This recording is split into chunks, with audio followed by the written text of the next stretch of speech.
Hey guys, welcome back to my channel वैमको vlogs. Diwali आने वाली है तो आप लोगों ने शॉपिंग तो शुरू कर ही दी होगी, राइट। मार्केट में बहुत ज़्यादा भीड़ होगी, शॉप्स में बहुत सुंदर सुंदर डेकोरेटिव सामान होगा। हम काफ़ी सारी शॉपिंग करेंगे, बहुत से आइटम्स खरीदेंगे। ऐसा भी हो सकता है कि हम में से काफ़ी लोग इंडियन चीज़ों को खरीदे और ऐसा भी हो सकता है कि काफ़ी सारे लोग बाहर की विदेशी चीज़ों को खरीदे, राइट।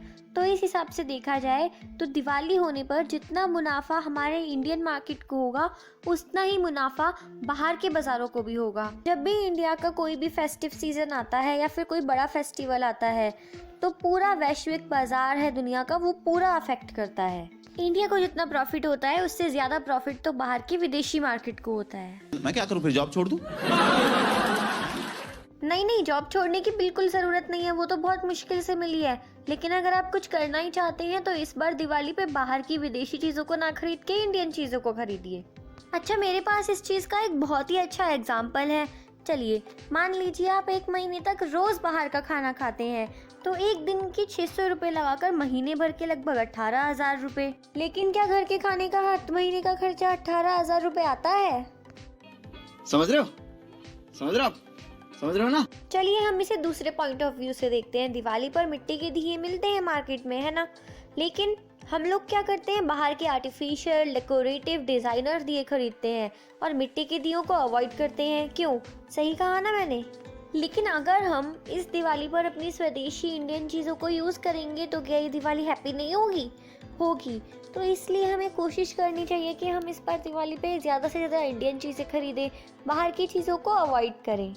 आज हम देखें तो हमारे भारत की पॉपुलेशन 130 करोड़ बहुत ज़्यादा अधिक है। इसलिए हमारा इंडिया पॉपुलेशन के हिसाब से दुनिया का दूसरा सबसे बड़ा देश है। जैसे ज़्यादातर कंट्रीज़ की नज़र हमेशा हमारे इंडिया पर बनी रहती है और सभी हमारे साथ व्यापार करना चाहते हैं। इसी तरह वो बिजनेस करके इंडिया में आकर बहुत सारा प्रॉफिट भी कमा सकते हैं। इसलिए कई प्रकार के स्पेशल लुभावने एडवर्टाइजमेंट देकर हमारे देश की भोली भाली जनता को अपनी ओर आकर्षित करते हैं। चलिए हम आपको स्वदेशी चीज़ों को इस्तेमाल करने का से जुड़े एक बहुत ही महत्वपूर्ण बदलाव के बारे में बताते हैं। ये तो आपको पता होगा कि जापान में हिरोशिमा और नागासाकी का हमला हुआ था। लेकिन क्या आज जापान की स्थिति को देखकर हम ऐसा कह सकते हैं कि वहाँ कभी ऐसा कुछ हुआ था?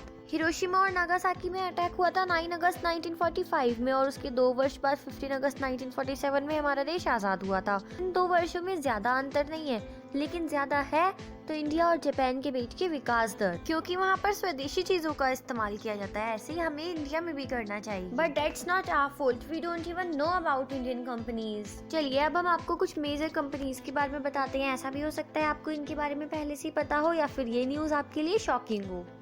तो अगर हम टूथपेस्ट की बात करें तो Closeup, Colgate, Sensodyne, Oral B, ये सारी फॉरेन कंपनीज है जिन्हें हम अब तक इंडियन समझते थे। और पतंजलि, मैसवॉक, हिमालय, अजा, रेड पेस्ट, अजंता, ये सभी इंडियन कंपनीज है। सोप्स की बात करें तो lux, Dove, life boy, Dettol, ये सारी कंपनियां फॉरेन की है। और पतंजलि, मेडिमिक्स, संतूर, चंद्रिका, मार्गो, ये इंडियन कंपनीज है।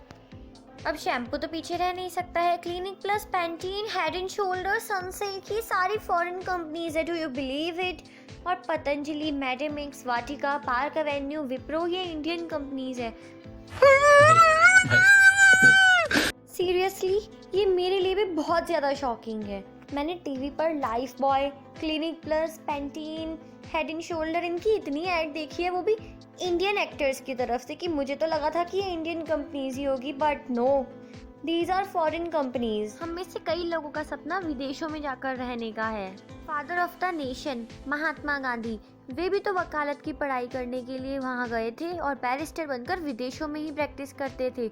लेकिन महत्वपूर्ण बात यह है कि जैसे आज हम इससे बाहर निकलने का प्रयास कर रहे हैं, वैसे ही महात्मा गांधी भी विदेशों को छोड़कर भारत आए और सन 1905 में स्वदेशी आंदोलन किया।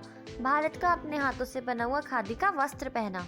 अगर खादी के कपड़ों की बात की जाए तो हम पीछे नहीं है। गांधी जयंती के आसपास खादी की दुकानों के बाहर देखो कितनी ज़्यादा भीड़ होती है और बाद में गांधी जयंती का प्रोग्राम हुआ नहीं कि ये कपड़े अलमारी के किसी कोने में पड़े रहेंगे अगले साल की गांधी जयंती आने का इंतज़ार करते हुए। खादी के कपड़े हमारे लिए एक यूनिफॉर्म की तरह है जो कि हमें गांधी जयंती पर पहनने हैं। इंडिया की जीडीपी में 18% हिस्सा निर्यात का है, एक्सपोर्ट का है। और 20.02% हिस्सा इंपोर्ट का है। सीधे शब्दों में बताया जाए तो हमारे देश में आयात ज़्यादा होता है और निर्यात कम होता है। यही हमारे देश की सबसे बड़ी वीकनेस है। हमें चाहिए कि हम विदेशी चीज़ों का उपयोग कम करें, और विदेशी चीज़ों का उपयोग करना गलत नहीं होता, लेकिन हमें हमारे देश में बनी चीज़ों को, हमारी स्वदेशी चीज़ों को हमारी फर्स्ट प्रायोरिटी रखनी चाहिए। आज हैप्पी हेल्थ इंडिया, पतंजलि जैसी कंपनियां हमें स्वदेशी वस्तुएं उपलब्ध करवा रही हैं, तो हमें भी चाहिए कि हम इन्हें अपनाएं और भारत को आर्थिक रूप से मजबूती प्रदान करें। सो दिस दिवाली हमें यूज़ करनी है हमारी इंडिया की इंडियन चीज़ें, और चाइनीज़ चीज़ों को करना है बाय बाय। तो आप लोग सोच क्या रहे हो? अभी इस वीडियो को अपने फ्रेंड्स को, अपने रिलेटिव्स को, अपने भाई बहनों को, रिश्तेदार को, सबको सेंड कीजिए, और इस वीडियो को जितना ज़्यादा शेयर कर सकते हैं उतना ज़्यादा शेयर कीजिए, ताकि आपकी भी दिवाली हैप्पी हो जाए और हमारे रिटेलर्स और लोकल शॉपकीपर्स की भी। So this Diwali it's time for a sweet change. So अगर आपको वीडियो अच्छा लगा हो तो वीडियो को अभी लाइक कीजिए, और आपने इस वीडियो से कुछ सीखा हो तो कमेंट्स करके बताइएगा कि इस वीडियो में आपको सबसे ज़्यादा शॉकिंग बात कौन सी लगी। मिलते हैं अपने नेक्स्ट वीडियो में। Till then bye, thanks for watching.